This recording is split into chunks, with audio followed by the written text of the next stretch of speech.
I'm going to talk to you for a brief moment on audience analysis and how audience analysis can be used in debates of all sorts.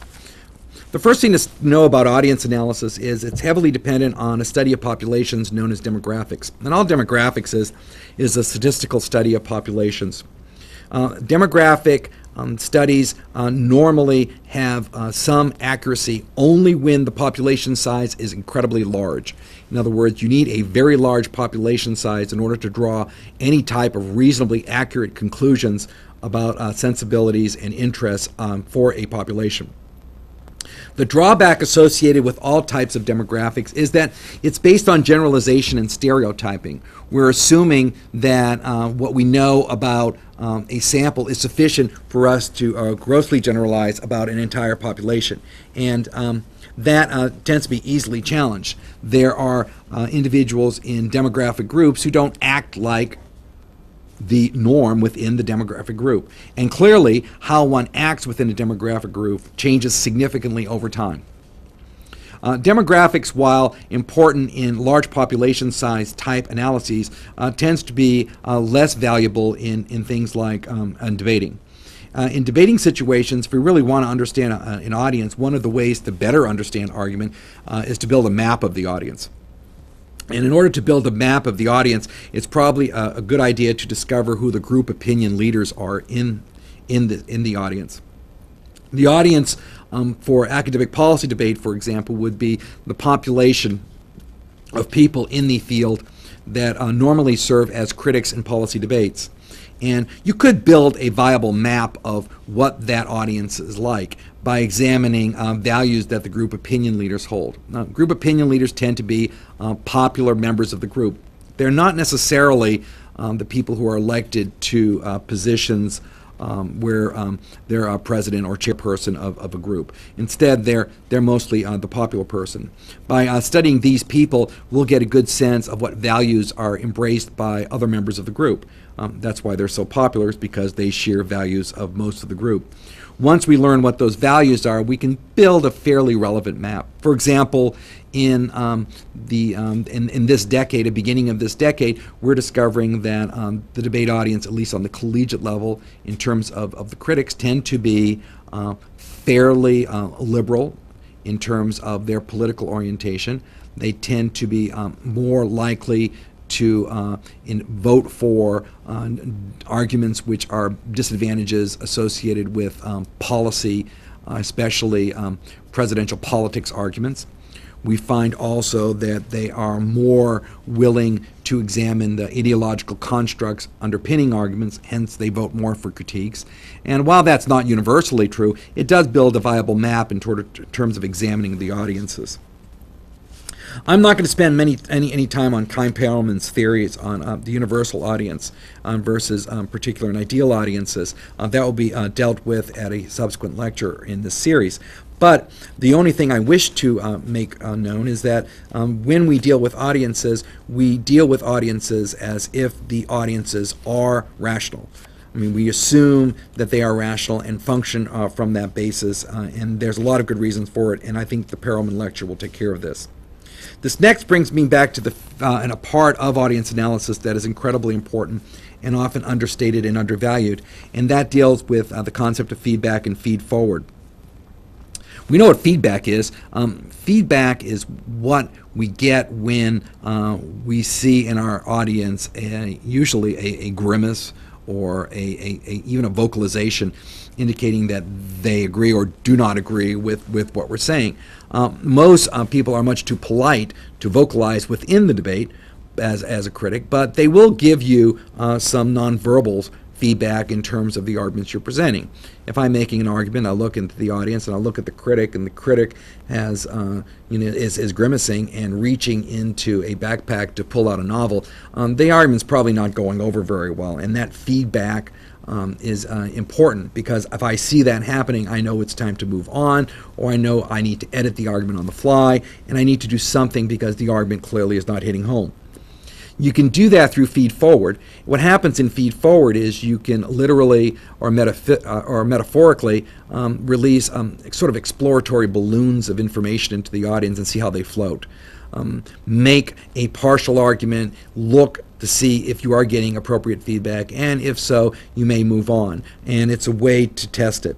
Also, when you get positive and negative feedback, it really provides you with strategies and tactics on how you want to handle rebuttals to your arguments, or how you want to handle rebuttals to an argument yourself. If, for example, I'm receiving either negative or neutral feedback, I might not just present an argument, I might try to present it as a two-sided argument. And in a two-sided argument, I would make the claim that what I'm saying is true and the reservations my opponent holds are not true. And so I would preempt what my opponent might say, and I can learn that through feed forward. In terms of audiences, I often make three broad claims about audiences when I'm teaching audience analysis. The first is audiences are not static. They're not static, they change. And they clearly change within time. In a political setting, they change within a campaign. In a speech, they often change within a speech. And we know enough about how social facilitation theory works in psychology that says if you can get one person in the audience to start laughing, for example, a lot of people sitting around that person will laugh in response. They may not understand the reason for laughing, but because someone near them laughed, they will laugh as well. If I can get one person to act intently in listening to what I'm saying, those around him or her will act intently as well. Audiences just change, and you can, in one speech, have the audience at the end of their chairs listening intently, and within a minute or two they may be yawning and wanting to move out of the room to do something they actually enjoy. So we need to understand that since audiences are not static, they will respond to the leader in the group. They will respond to stimuli from you as a speaker, and you can actually challenge the audience by asking questions to the audience and responding to the audience's feedback, understanding they're not static, they will change, and you can adjust your presentation appropriately. The second thing I need to mention always about an audience is audiences are not stupid. Audiences know when they're being manipulated, and they know when they're being patronized. And when they feel manipulated or they feel patronized, they will reject what you have to say. And it is important for you to remember that it is a violation of some basic trust with your audience to treat them in that manner. Also, audiences are incredibly well prepared to know that the speaker is incompetent. If the speaker appears not to know his or her material, they will make a broad conclusion about whether the speaker is competent or not, which should provide you with some incentive to really learn the material about which you are debating.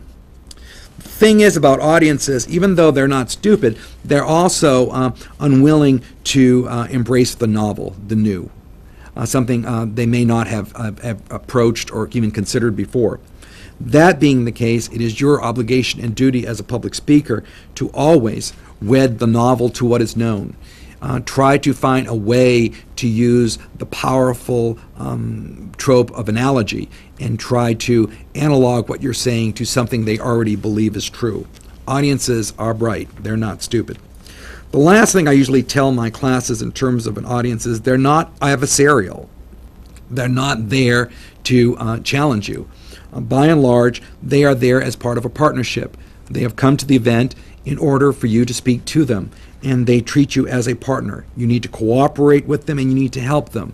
If they do seem not to understand the material, you need to move back. You need to try to provide them with enough information so they can understand the material and engage them as cooperative partners rather than as adversaries. So in terms of audience analysis, we know about demographics. It works for large populations, but it has the problem of generalization and stereotypes. If you want to build a map of an audience, you can often do that by studying the group opinion leaders and getting some sense of what values they might have. Feedback and feed forward are two of the most useful tools you'll have in any public speaking setting, and most definitely in debate, to try to understand what your audience is saying back to you and to respond appropriately in order to maintain a high level of interest and attention. 3 rules about audiences: they're not static, they're not stupid, and they're not adversarial. You need to treat them with trust, and you need to cooperate with them as partners. Thank you.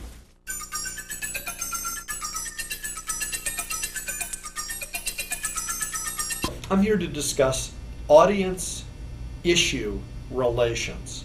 And this discussion is about the way in which an audience might react to issue presentation from a speaker. Let me begin by saying that a speaker could present to an audience a speech to inform. A speech to inform. And here one is primarily making a presentation involving argument. And what is it that constitutes argument? I will give a quick description of an argument, and that is assertion, reasoning, and evidence constitute an argument. Assertion, reasoning, evidence. An assertion is simply an argumentative claim, a clear and concise label of an idea. Reasoning is the way in which one amplifies, expands upon the claim. It is the fuller analytical expression of the idea. And evidence is our personal knowledge, historical information, contemporary factual information, expert opinion, and other information that can be brought to bear to add to the reasoning that we provide as we make our presentations. And this is what constitutes an argument. In a speech to inform, a speaker is trying to make an argumentative presentation based on research of a subject matter, and that involves both basic research, foundational information, as well as applied research, information very specific with relevant examples to the idea that is being proposed, as well as analyze the available research. It involves argument anticipation, because when an idea is being advanced, even if it's being delivered to an audience in a general discussion rather than in a debate, there will be controversy and conflict and disputation of ideas, and that's because people have active brain waves. They process information. As someone listens to a presentation, they don't automatically accept the word of the speaker. If someone has a political position that's at odds with the speaker, they don't change their politics simply because a speaker holds the floor and expresses a different political point of view. It's necessary to recognize that audiences can dispute opinions from a speaker even when they're silent. And so one has to always engage in the process of argument anticipation. Anticipate what someone might think about your opinion. Many people will agree, others will disagree. And so each of the major elements of a speech should have both qualitative and quantitative dimension. As I mentioned, they should matter a lot and to a lot of people.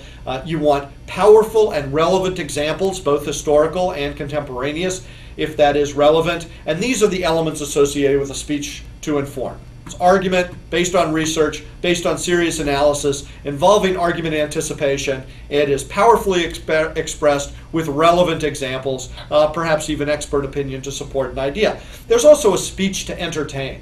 This is a way of connecting with an audience as well, and a speech to entertain establishes the personal credibility of the speaker. It does so by attracting the attention. It gets the attention of the crowd or the judge. It is also a way of perking their interest in the subject matter. A speech to entertain might include elements of wit or humor, and it might also present some startling information. The pyramids were constructed by aliens, that kind of thing, to get the attention of an audience. In each of these kinds of presentations, a speech to inform or a speech to entertain, the speaker is trying to direct the information to either the entire audience or to a segment, a targeted segment of the audience. It's best to have inclusive information that might reach everyone in the audience, those who support the presentation by the speaker and those who might dispute it, but you want to give individuals the opportunity to hear your ideas and dispute them in a reasoned way.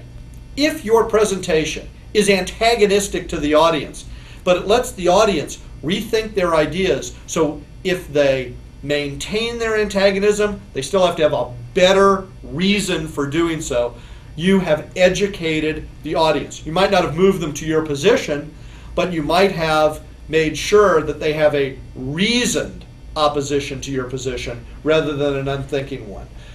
It's necessary to understand the limits associated with persuasion. After all, people are opinionated creatures. You're not going to immediately persuade everyone of the value of the ideas that you hold important so that anyone listening to your presentation is going to automatically agree with you. People who support your idea might automatically agree with you. People who like the information as you present it might be persuaded in the short term to agree with you. Many people, on hearing the information, might not agree with you in the short term, but it might produce dissonance. It might produce the kind of consequence that would cause someone to rethink their ideas over time. And so you might be able to persuade them, if not in the short term, in a longer period of time. And then other people will disagree with you. And on hearing a presentation, will more fundamentally disagree with you. And as I've said, all you want them to do is know that they should do that through a reasoning process rather than making things up as they go along. It's necessary for you to appeal to the audience as a whole, but one can target information, different sections of a presentation, to different segments of the audience. A section that reaches out to those who automatically support the ideas of a speaker, to those who might be in the middle, in a gray area, not sure whether or not they support the speaker, but are willing to listen to the speaker, and also elements that would reach to those individuals who might disagree with the speaker. In order to do this, it's necessary to understand the audience. One can research the background of the audience, identify meet and talk to members of the audience, identify in a general way the kind of people who might make up an audience. This is easy to do if one's speaking to a school group or a community group. More difficult in practice in competitive events where one might not have any idea of who a judge or judges may be, and the judges may be very different from each other. But it is possible to make the effort to identify the audience that one would have for an event, and the more information one gains, the better position they're in to make these kinds of appeals to the entire audience or a segmented section of the audience. The final note that I want to make is that the ideal speech is both informative and entertaining. This is the way to effectively present issues to an audience. It appeals to the whole person, the person who has a rational mind and an irrational spirit. And I'm not using irrational as a pejorative term. Both the rational and the irrational are parts of what makes individuals human. And it is necessary to appeal to individuals' reasoning, and it's also necessary to persuade them, to connect with the irrational spirit. Many people are much more strongly moved to act based on the irrational than they are the rational. If you don't think so, think about these powerful emotions: love, fear, grief. Many people make profound decisions based on these emotions and respond to the irrational much more than they do to a clinical, cold, sterile reasoning process. So the ideal speech would both inform and entertain. It would appeal to the rational mind and the irrational spirit, including elements of reasoning and persuasion. These elements allow one to appeal to all audiences and establish one's ability to move an audience, to persuade an audience in the direction of the voice of the speaker.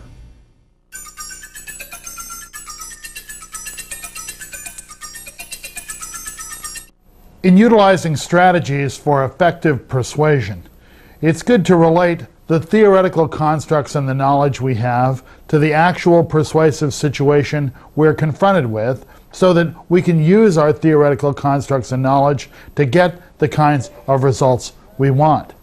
Strategies basically give us paths of behavior, tactics, ideas that we should use to try to get what we want out of that communicative situation.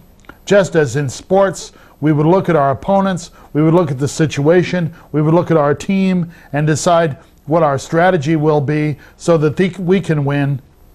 Likewise, in persuasion, you look at what you have, you look at the other side, you look at the audience that you're performing in front of, you look at the field on which this will take place, and you decide which strategy will work best for you. I want to use the elaboration likelihood model of persuasion as my theoretical construct here and talk to you about how to apply that particular idea and that theory of persuasion to real persuasive situations.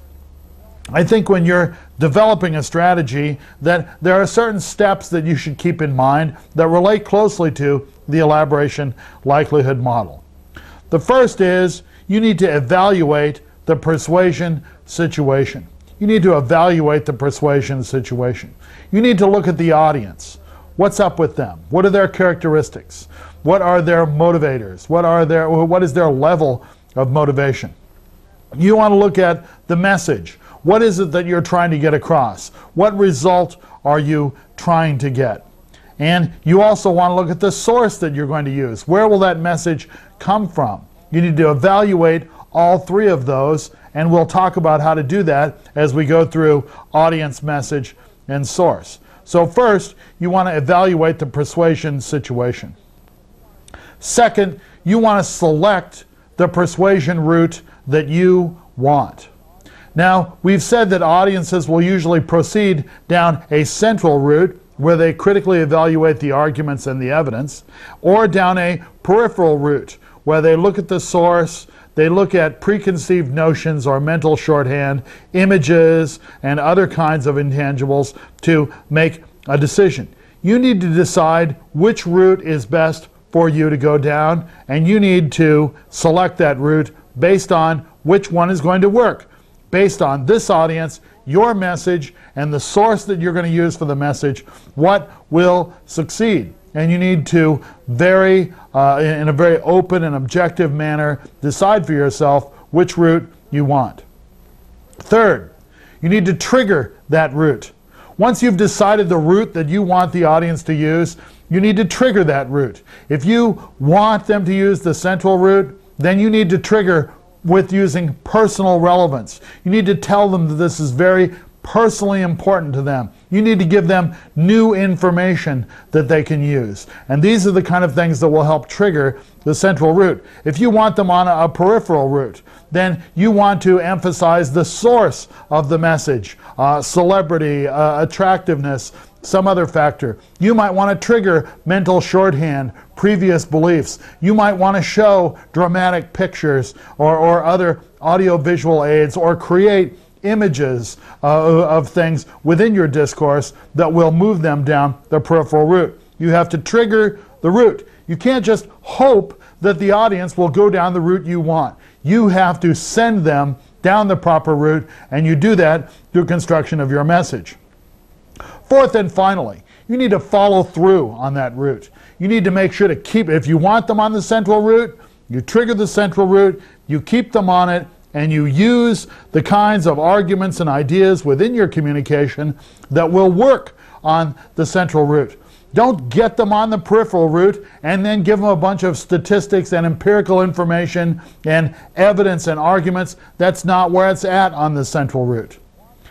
If you want them to be on the peripheral route, emphasize peripheral things, images, associations, peer pressure, source characteristics. Once you trigger them, you have to follow through on that route. That's really the strategy for using the elaboration likelihood model. You evaluate the persuasive situation.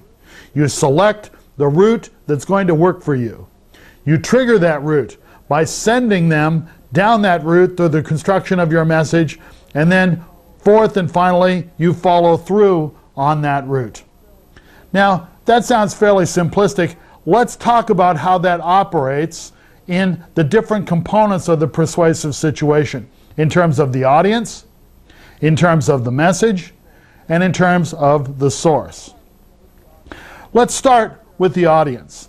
And I think there are several, we've already heard about ways to analyze the audience, and there's probably some repeat here, but I think it's worth doing within the context of the elaboration likelihood model. Let's talk about level of motivation. Now that's very important for which route they're going to take. If their motivation is low, if their motivation about this topic is low, they will tend to use the peripheral route. If their motivation is high, they will tend to use the central route. So you need to evaluate the level of motivation to see which way your audience is likely to go. Personal relevance is also extremely important. The personal relevance of the topic.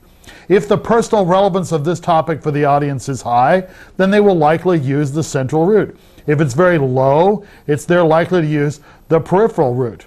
If you want them to use the central route, you need to convince them that it's personally relevant. If you want them to use the peripheral route, you do not want to stress immediate personal relevance. Previous knowledge of the audience is fairly important as well in deciding strategically how to use the elaboration likelihood model. If they have previous knowledge, you can use it on the peripheral route. Use the knowledge they already have to try to get them to agree with you. Use what they already know on the peripheral route. On the central route, you may have to give them new knowledge. Add to their knowledge. And this will new information will tend to trigger the central route. Finally, in terms of the audience, you need to think about their opinion of the speaker or the source of that information. If you want them on the peripheral route, then the source of the information is critical. It needs to be someone they know, it needs to be someone they like, it needs to be someone well-known and trusted. If, on the other hand, you want them to use the central route, it can be useful to have a good source, but not essential, because even somebody who's not a fabulous and well-known source can give excellent arguments. It's not nearly as important to have a famous or an attractive source on the central route. Those are things to keep in mind about the audience. Here are some things to keep in mind about the message that you'll be using in your persuasive appeal. If you decide to use the central route, here are the message characteristics that you should remember. You should try to create personal relevance in the audience. This is important for you. You should pay attention. You should focus on it. It's meaningful. It will have real consequences to you. You should try to give new information. Once you've got them motivated and using information, you can give them new information. New additions to the argument pools can help switch them to your side. You want to use logical arguments. You want to use evidence. You want to use expert testimony. You want to use clear illustrations. You need clear explanations and illustrations of your arguments in order for them to be accepted. You want to create cognitive involvement. You want to get them thinking. You want to get them thinking about new ideas. The more they are thinking, the more likely you will be successful on the central route if you have the good arguments. You also can use the identity of the source as a logical argument. As a college professor of persuasion, I can assure you that that's not necessarily a source use for the peripheral route, but it's another logical argument. I have some good reasons why you should believe me, and one of them is that I'm an expert. How about the peripheral route? What should you keep in mind in creating your message for the peripheral route?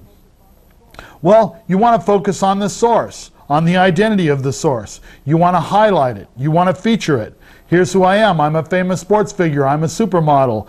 I'm, a famous actor. I'm whatever. I'm well known. I'm wealthy. You want to use intangibles and associations. You want to associate yourself with things they like. Disassociate yourself with things that the audience doesn't like. Use their mental shorthand to your benefit. Use existing beliefs. If you know they agree with some things that will support your side, refer to that. Get them to engage in biased elaboration. You can say things like, well, we probably all agree that 1 and 2. Well, if we agree with that, then also that would mean 3 and 4, which are the conclusions I'm trying to get you to accept. Use images. and symbols, narratives, stories, visualizations, things that have an image characteristic instead of a propositional if this, then this orientation. The propositional orientation would be for the central root. You don't want that. You want pictures, you want images, you want symbols, you want associations. Also on the peripheral root, you may use strategic confusion. You may use strategic confusion. If you want them on the peripheral root, one of the things you can do is give them some confusing technobabble or statistics, and this will tend to trigger the peripheral root. They will say, well, I don't understand all that highfalutin vocabulary and all those numbers, but I do realize that the speaker here is an expert or a supermodel or whatever, and so I defer to the source in accepting it. A lot of times when people become confused, they still make a decision. They defer to the peripheral root and source characteristics. Repetition is extremely important in the peripheral root. Repetition is extremely important in the peripheral root. Repetition is extremely important in the peripheral root. Oh, I guess we're probably not in the peripheral root in this instance. We're central root identified here in this lecture. But I think repetition over and over again, people hear it enough, they start to accept it. So for the message, you have some strategies if you're on the central root and some strategies if you're on the peripheral root. Make sure to use them. Finally, let's talk about the source of the message. Let's talk about the source of the message. If you are trying to have your audience use the peripheral root for processing your message, you want to use a source that is known, that's trusted, that's socially inviting, perhaps that's distracting, right? I mean, some people with certain physical characteristics are used to sell products when their physical characteristics have nothing to do with those products, but they look good in a bathing suit. Distracting source can be useful for the peripheral root. To the extent that you can create a personal relationship between that good source and the audience, to include them, to make the audience feel like they belong to, then can identify this attractive, well-known, or whatever source, it can be very effective. If you're going to use the peripheral root, you need to make sure you have a good source. How about the central root? The central root. Well, it's not true that the source of the message is completely irrelevant on the central root. On the central root, we're focusing on arguments, evidence, logic, reasoning, but that doesn't mean that the source can't be important. For example, the source can show expertness. The source can show real expertise in a specific area. And if they have expertise, it becomes another persuasive argument as to why to believe them. Source experience can also be used as an argument. Well, here are my arguments as to what we should do, and I've actually used them, and it's worked for me, and my experience was such and such. It can serve as another persuasive argument. You do want to make sure, though, on the central root, that the source of the message, the person giving the message, is not distracting. Because on the central root, your focus needs to be on the ideas, on the arguments, on the evidence, on the logic, on the reasoning, not on the hairdo, the background, the physical characteristics of the source. So make sure on the central root that your source is not too distracting. So, in strategically trying to use the elaboration likelihood model, you evaluate the persuasion situation, you select the root to trigger, you trigger that root, and then you follow through on that root. And I hope that this checklist of things you should keep in mind for what to look for in your audience, how to construct your message, and how to pick and package the source of your message are useful. This particular theory has had remarkable success in understanding jury behavior, political behavior, how products get sold, which commercials are effective, which public speakers are effective, in which situations. And I would encourage you to take these guidelines and to use them so that your persuasive attempts are strategic, and in being strategic are extremely successful.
way to try to influence them.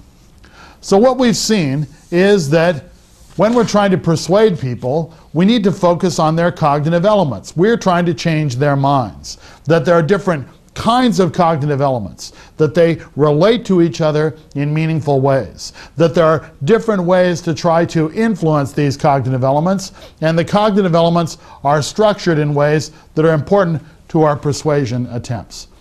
One thing is clear, though: after we affect their minds, we may want to persuade their behaviors, which is what's coming up next in this presentation.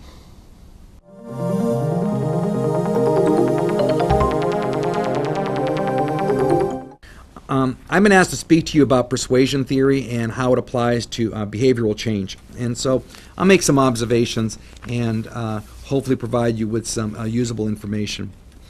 First, we often persuade to affect behavior. The purpose of a persuasive act of sorts is to challenge either opinions or attitudes, and from that challenge maybe produce some behavior. So we challenge behavior, and we do that by challenging the attitudes and opinions that the audience has. Presumably, if we can in any way impact the opinions and attitudes of the audience, we may, as a result, also be able to affect their behaviors as well. Most of the theories associated with persuasion and behavioral change can best be traced back to Gary Cronkite and a text he wrote entitled Persuasion that's been around for many years, but is still quite useful. Let me talk to you about some of the theories. I think I'll just talk to you about three today. There's a lot of possibilities here. I'll just talk to you about the ones that I think are cleanest and the ones that I try to use in the classroom. The first theory is a theory of cognitive dissonance. It's called Cognitive Dissonance. It was a book title written in 1957 by Leon Festinger, and its theory is pretty basic, and but it has profound significance. He argues that a person who makes an irrevocable choice will search out evidence that she made the correct choice. In other words, when we do make a decision, we want to receive positive reinforcement that the decision we made is correct. And so he makes this observation. And he gives you an illustration of a person who buys a new automobile and then finds many advertisements and articles about that automobile that says that it's a good choice. And we normally engage in this as an ego and esteem defense mechanism. And this is one of the theoretical conclusions that Festinger makes in his book on a theory of cognitive dissonance. On another level, he talks about how if there are discrepant cognitions creating tension, then the individual strives to reduce them by making cognitions more consistent. Let me give you a good, clear example of this. If, for example, we discover that we don't like a certain person for whatever reason, but we then find out the person is a church-going person and we tend to like church-going persons, we'll try to make our cognition of the person more amenable because he falls within that category of church-going people. What this leads Festinger to conclude is that audiences will embrace dissonance-reducing behavior. What we try to do is try to reduce the dissonance that appears in our lives. We don't want a high level of uncertainty. We don't want challenges to our ego and challenges to our esteem. So what persuaders have discovered is that we can be quite effective in affecting opinions and attitudes and often behavior if we can create enough dissonance in our audience. If we can provide our audience with information which may challenge their ego and their esteem and compel them to reduce that dissonance, and that dissonance might be reducible by changing their behavior. That theory is Leon Festinger's cognitive dissonance theory. Another theory I often teach in the classroom has to do with a theory called the judgmental approach. It's from about 1957. It was designed by O.J. Hovland and Muzaffar Sharif. And it has a basic premise to it. They argue an individual has a range of attitude positions around his or her own attitudes called a region of acceptance and a region of rejectance. That having been said, what does this mean? Let's take the value of patriotism. In other words, if I believe that patriotism has a high positive value, there will be a series, or there will be a world of ideas. They might be opinions, they might be attitudes about patriotism, which will be within my range of acceptance. I may believe that I have a patriotic duty to fight for my country if my country is attacked, right? That would be within my range. Now, there might also be a region of rejectance, and that is the region outside of the region of acceptance. I might believe I have a patriotic duty to fight for my country, but I do not have that duty when my country is not being directly challenged. And we saw this region of acceptance, region of rejection being dealt with regards to United States foreign policy during the Clinton administration, when questions arose as whether the United States had any real reason to be involved in the internal affairs of some countries. For example, there was a grand debate over whether the United States should have gone into Somalia or not. And definitely a debate about whether the United States should spearhead NATO forces in Kosovo and in the Bosnian conflict. And the reason there was such a high level of tension and conflict was because it was outside of the normal range of acceptance when Americans have been asked to sacrifice for their country. We've been asked to sacrifice for our country when our allies were challenged directly, as in during World War II, or when we were under direct attack, which occurred, of course, in the Pearl Harbor incidents in World War II.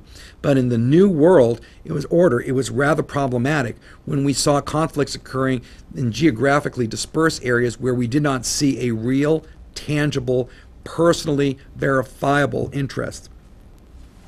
We have two options then as a persuader. The first option is you stay within the range. If you stay within the range of acceptance, you'll be quite effective as a persuader. Now, once you leave the range of acceptance, then there's an incredible challenge. But in order to adjust for that, we discovered that in persuasion, the first step you need to do is adjust the range. In other words, before I can convince people that they need to be patriotic and fight for their country in Bosnian conflict, I might have to find a way of redefining what patriotism is, so the Bosnian conflict is no longer in the region of rejectance, but instead within the region of acceptance. So persuaders have discovered that that requires a two-prong approach to persuasion. The first is to change the region of acceptance to include the phenomenon being debated and discussed. Then the next step is to make the argument. If we do that, we find out we can affect opinions and attitudes, and in some instances actually impact behavior as well. The third theory I want to mention is drawn from a relatively unknown book in 1987 called The Anatomy of Illusion by Kaiser and Kaiser, and it was written to address the issue of cults because they were on the rise on the 80s. It borrows quite heavily from a 1961 book by Edgar Schein called Coercive Persuasion. And coercive persuasion involves three steps. The first step is something called unfreezing. And according to Schein and Kaiser, we need to produce some unstable psychological condition. And you can do this in a lot of ways. Physically, you can do this quite simply by changing someone's physical location, so you're really challenging them. Also, you can remove them from valued relationships. Now, this is a normal process in military service.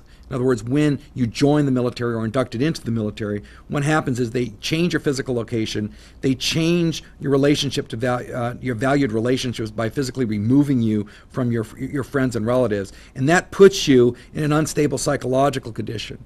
That having been done, they are much more able to change how you feel about things and how you behave.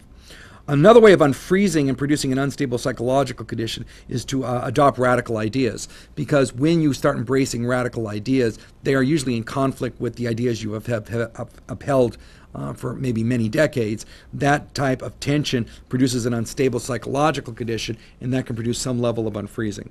The second step, according to Schein and Kaiser, is changing, and it's a series of acts that you can engage in where you seek to reduce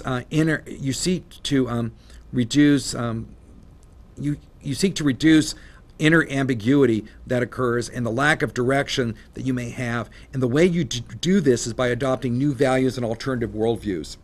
This is the core of how penology works with incarceration and rehabilitation. In other words, you never get to the step of rehabilitation unless you can break the prisoner with incarceration. Once you unfreeze them with incarceration, you then can reduce the inner ambiguity and lack of direction by choosing rehabilitation as an option. And often the rehabilitation can take many forms, ranging from educational programs all the way through Bible studies, etc. The third step in coercive persuasion is the step of refreezing.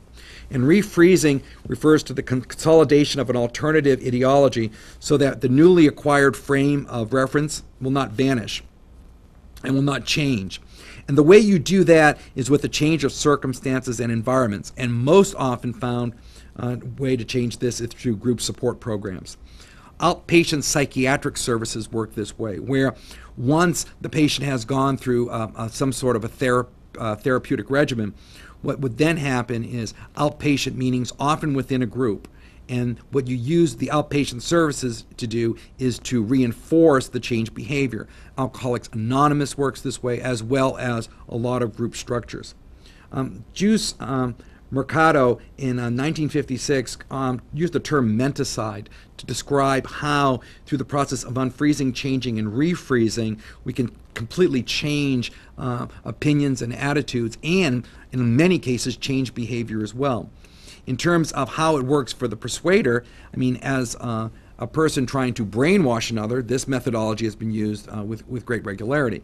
As a persuader, it tells you that if you want to be sufficiently coercive to change behavior, you need to produce an adoption of radical ideas. Then what you need to do is try to establish some effort to reduce their ambiguity and lack of direction by giving them a way out of these conflict between radical ideas and the ideas they believe in, and you need to consolidate it. And so as a persuasive strategy, it can involve using epiphany, new ideas, radically new research, producing a level of conflict, then explaining a way out of the level of conflict by choosing a change in behavior. The last thing I want to mention before I get to the implications of this is to talk about destructive persuasion. Destructive persuasion has been addressed in a lot of different settings and normally involves two strategies. One is the manipulation of need. In other words, if you want to persuade someone to behave in a different way, you can use the manipulation of need to do this. The three most predominant ones we find in the literature is the lure of sex, using sex as a way to manipulate individuals and manipulate need. It's used as recruitment tools in cults, and it's used as a highly effective advertising tool in persuasion. The second way you manipulate needs is to overcome resistance by appealing to emotions. Emotive reasoning is not a reasoning which is easily decodable into formal rules that we normally associated with things like deduction and induction. Emotive reasoning has its own rules, and those rules, when appealed to, can be incredibly powerful. You can use fear appeals and get people to change their behavior by inducing a high level of fear.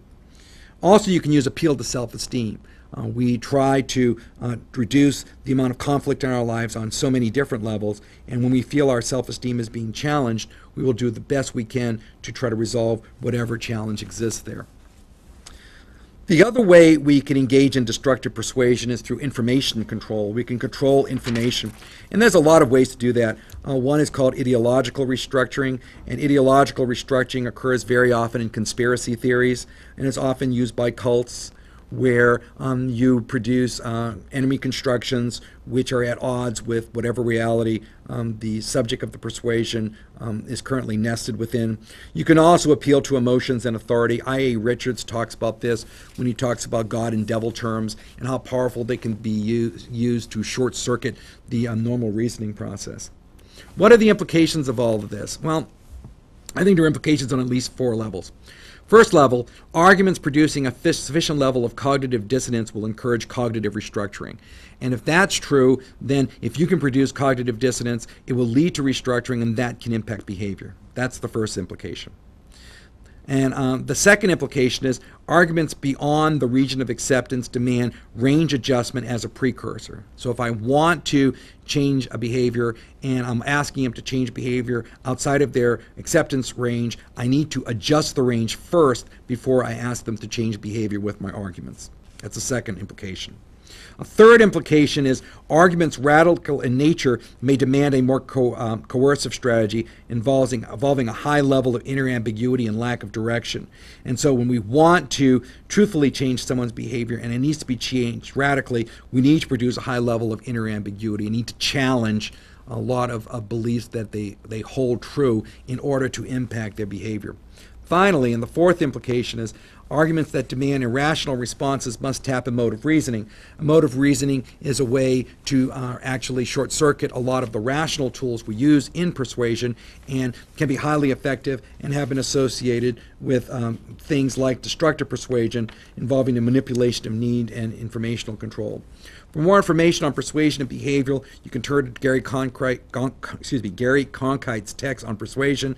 You might want to study the theories of Leon Festinger on cognitive dissonance, or Harvey Hovland and Musaver Sharif's on judgment, or even Kaiser and Kaiser on the anatomy of illusion, and Edgar Schein's coercive persuasion, and Juice Mercado's menticide, to have a sense of how behavior can actually be impacted by persuasive messages. And finally, you might want to examine destructive persuasion in terms of in terms of manipulation of need and information control to actually change behavior significantly in an audience. Thank you.